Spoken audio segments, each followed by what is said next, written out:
On the phone, Mark Bray. He is a member of the Occupy Wall Street press team, here to talk to us today about Occupy Our Homes. Welcome to the program, Mark. Thanks for having me, Sam. Tell me, what is planned for today?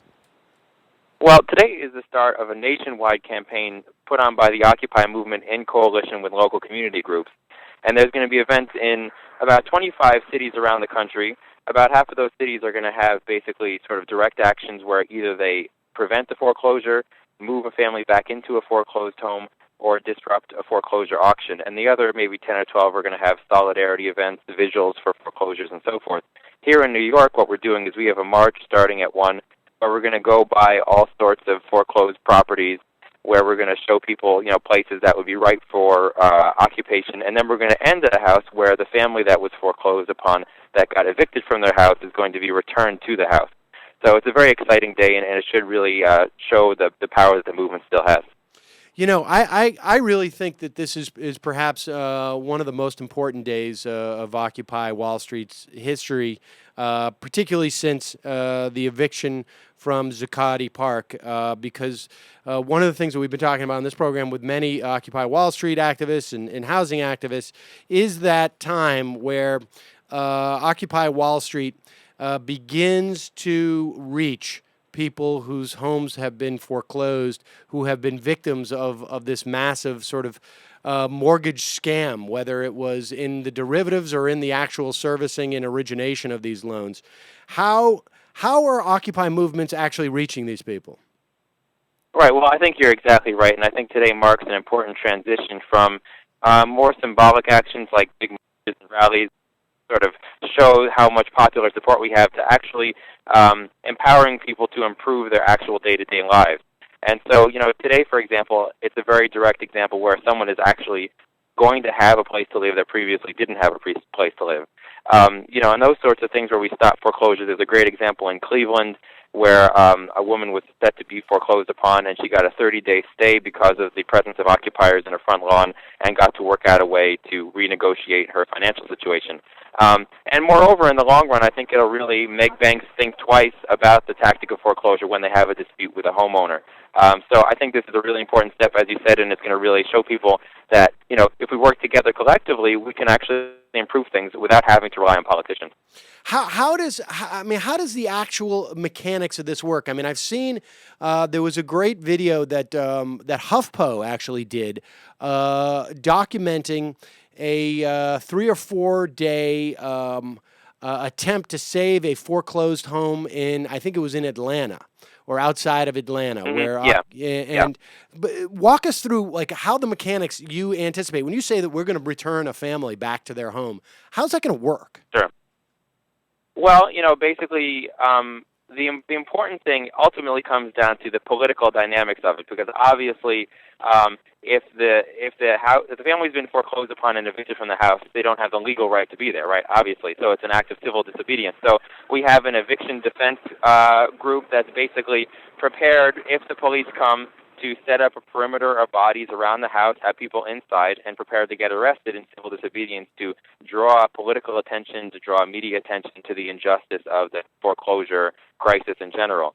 And so, that's basically the circumstance. The woman that's going to be moved in today has 2 small children, so everything will be done to basically get them out of the way if it should come down to a confrontation with the police, and contingency plans are made for them to stay with other people if the mother gets evicted.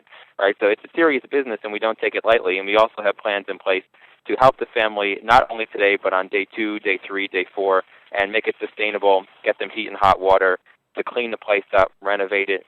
People are bringing gifts today, all sorts of toys for the kids or housing supplies. So, we don't take this lightly, and it's a long-term investment in a family's life. There's 2 aspects I want to talk about this, but the first, let me just say, it's like I just think this is just so amazing, and it's so impressive to me that people are willing to do this, put themselves on the line in this way for a family that they may have just met, maybe they've never met. I cannot tell you guys how much admiration I have for what you're doing.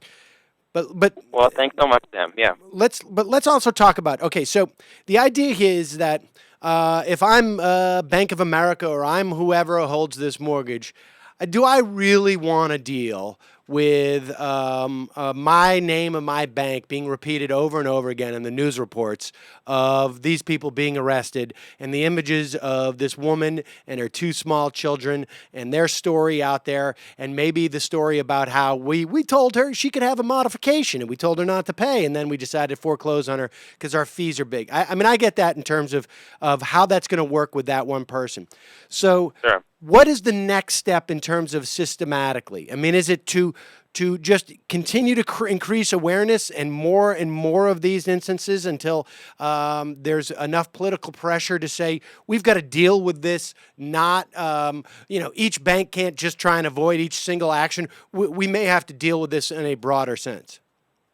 Yeah, I think that you're right on. I think the point is that ultimately social change, when it's come about in really sweeping manners in the past, whether it be with the labor movement, the suffrage movement, the civil rights movement, doesn't just happen when a politician says, oh, there's an issue, I'm sitting in my office, I'm going to address it, but when there is this large social unrest to the point where politicians simply can't ignore what's going on. And so certainly we're going to be helping individual families getting into their homes or stay in their homes, and that has great import for them. But as you touched upon, it'll raise the issue to a level of awareness that it previously didn't have, and basically create a social circumstance where it can't be ignored any longer. And so certainly it'll make banks think twice when they go towards foreclosure in the future. Is this really the most cost-effective and in terms of public relations, and why is this move to deal with this specific family? And if I were a family that had that issue, I'd be happy that the banks are going to think twice about foreclosing on me. Right. I mean, of course, it's more financially profitable for them in the short run, but essentially what you guys are trying to do is make them exact another price that they're going to have to pay. So, I mean, how did you get in touch with this woman, let's say, or how are people? Are there are you relying on these individuals to have awareness of the Occupy movement, or is it through organizations that they're dealing with? I mean, how did you get in touch with this woman?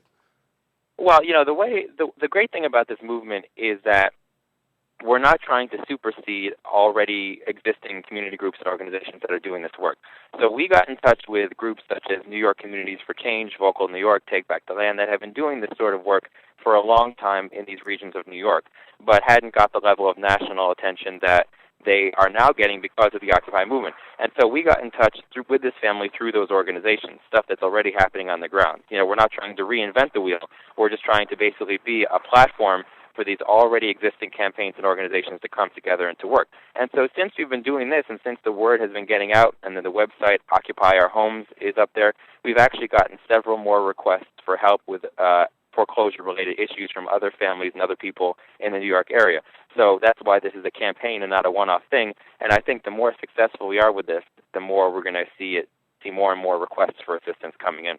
Are there any stories that you're aware of that you can that have particularly struck you? Of people that have come to us? Yeah. Yeah, well, there was one story of a woman whose mother is terminally ill and has mounting medical debts and has a small little house, and she's facing imminent foreclosure. It's those kinds of issues. I remember reading a story even recently that there was, I forgot where it was, but a 103-year-old woman who was going to be foreclosed upon, and even the sheriff wouldn't do it because it just, was like way over the line. And so I think if we can kind of raise those issues of, if we really want a just, rational, democratic society, maybe we could rethink how we deal with people who are having economic troubles, because kicking everyone out of their house isn't even good for the economy in the long run. Right. There was a story today that Josh Harkinson had in Mother Jones about, oddly enough, Organizing for Occupation, which was an organization that started actually in the spring, I guess, by a guy named Frank Morales, who's a 64-year-old Episcopal priest and a longtime squatter. I've met Frank.